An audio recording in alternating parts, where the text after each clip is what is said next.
Bye Cp। इसमें Cp से note करेंगे, वैसे इसको C से भी नोट करते हैं, ठीक है। किसकी बतानी है, किससे बतानी है, कैलोरीमीटर से कैलकुलेट करके। कैलोरीमीटर लैब का इंस्ट्रूमेंट है, सबने देख लिया, सबने प्रैक्टिकल कर लिया उससे, ठीक है। तो हमने सबने रीडिंग ले रखी ना उसकी, कोई ऐसा जिसने नहीं किया ले लेना, उससे ज़्यादा समझ आएगा कि हमने किया क्या था, ठीक है। और इसके लिए बायो के क्वेश्चन के लिए बेसिक सबको पता होनी चाहिए कि हमारे थर्मोडायनेमिक्स से रिलेटेड ये प्रैक्टिकल है। तो आप लोगों को फर्स्ट लॉ ऑफ थर्मोडायनेमिक्स पता होना चाहिए, सिस्टम के बारे में नॉलेज होनी चाहिए कि व्हाट इज आइसोलेटेड सिस्टम, ठीक है। सिस्टम सराउंडिंग वो सारे डिफरेंस पता होने चाहिए, ठीक है। हीट ऑफ न्यूट्रलाइजेशन पता होनी चाहिए, हीट कैपेसिटी पता होनी चाहिए, ठीक है। हीट कैपेसिटी हम C से नोट करते हैं और इसका फॉर्मूला ये होता है Q बाय डेल्टा T, मतलब चेंज होता है जो टेम्परेचर में, ये फॉर्मूला है।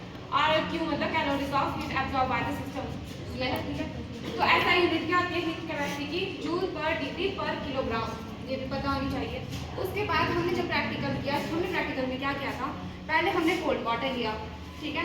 मैंने आपको स्पेसिफिक उस टाइम बताया था कि कोल्ड वाटर का हम कितना अमाउंट लेते हैं, तो यहाँ पे 50 ग्राम ले रखा। आप कैलकुलेशन के लास्ट में फॉर्मूला में चाहिए, तो हमें पता होना चाहिए कि कितना अमाउंट हमने वाटर का लेना कितना, और जितना हम कोल्ड वाटर का लेंगे उतना ही हॉट वाटर का लेंगे, ठीक है।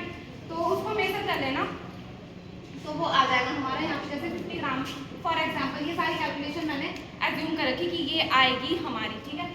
तो अभी हमारा ऑब्जर्वेशन टेबल है, इसमें देख लो जरा कि हमने टाइम 30 सेकंड पे कोल्ड वाटर का क्या होगा, हॉट वाटर का, मतलब टाइम इंटरवल कितने 30 सेकंड का है, ठीक है।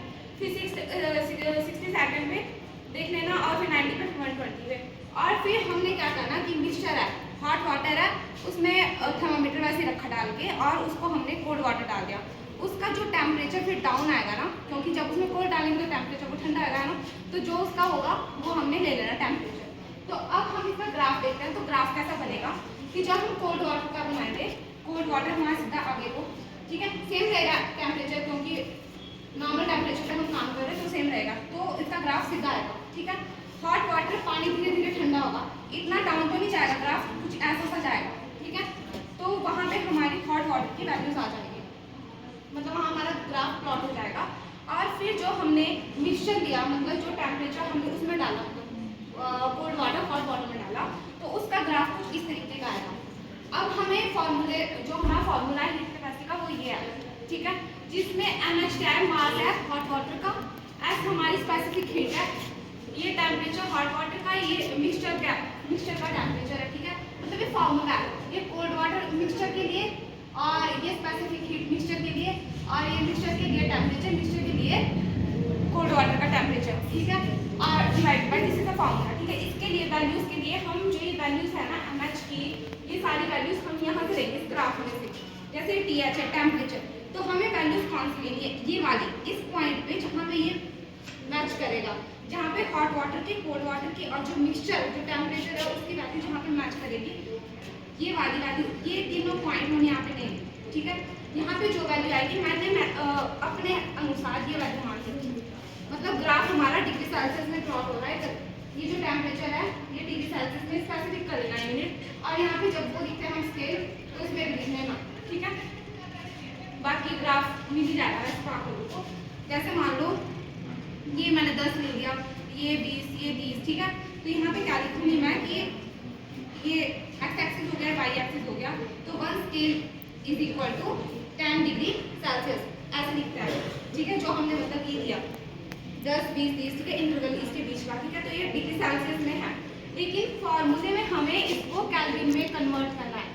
अगर यहाँ पे 70 डिग्री सेल्सियस है, तो हमारी केल्विन को कन्वर्ट करने के लिए क्या आती है वो वैल्यू 273 है ना, तो उसको केल्विन में कन्वर्ट करना, और फिर आ जाएगी वो वैल्यू हमारी। तो ये देखो टेम्परेचर, ये देखो टाइम, और ये हमारा ग्राफ प्लॉट हो जाएगा। यहाँ से हमारे TH की वैल्यू, मतलब हॉट वाटर का टेम्परेचर, मिक्सचर का टेम्परेचर और कोल्ड वाटर का टेम्परेचर आ जाएगा, ठीक है। इससे ग्राफ प्लॉट करने के बाद ये सारी वैल्यूज आप इस फॉर्मूले में रख लेना।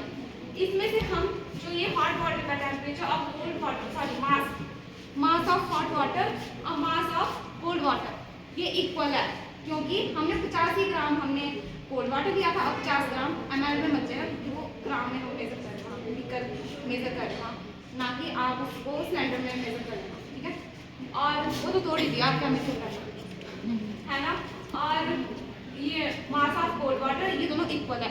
तो मतलब ये चीज हम यहाँ से कॉमन ले सकते हैं, सुन लो, है ना, ये चीज हम यहाँ से कॉमन ले सकते हैं, कॉमन ले ली और वापस बचा ये। इसमें हमें वैल्यूज पुट करनी है। सीपी क्या है यहाँ पे, कैलोरीमीटर, मतलब हम यहाँ पे क्या निकाल रहे हैं, हीट कैपेसिटी। तो उसके लिए सीपी यहाँ से इसको डिनोट कर रहा है। ये सारी वैल्यूज जो मैंने आपको वीडियो भेजी है ना, इसमें बहुत अच्छे समझा रखा, मैं उतना अच्छे से एक्सप्लेन नहीं कर पा रही, लेकिन उसमें ज़्यादा अच्छे समझा रखा। आपको इसकी डेरिवेशन, इस फॉर्मूले की डेरिवेशन सीखनी होगी तो वहाँ से सीख लेना, ठीक है। और ये सारी वैल्यू है, मैंने मान रखी है यहाँ पे वैल्यू की, ये टीएम की वैल्यू है, टीसी की, ये सारी वैल्यूज। और हाँ, जो हीट कैपेसिटी होता है उसका सी की वैल्यू ये होती है 4.18, ये याद कर लेना, ठीक है, जूल पर ग्राम पर कैलोरी, ठीक है। और मास ये है, और इससे जो हमारा लास्ट में आंसर आ जाएगा वो क्या होगी, हमारी हीट कैपेसिटी, जो कि हमें कैलोरीमीटर से कैलकुलेट करेगी।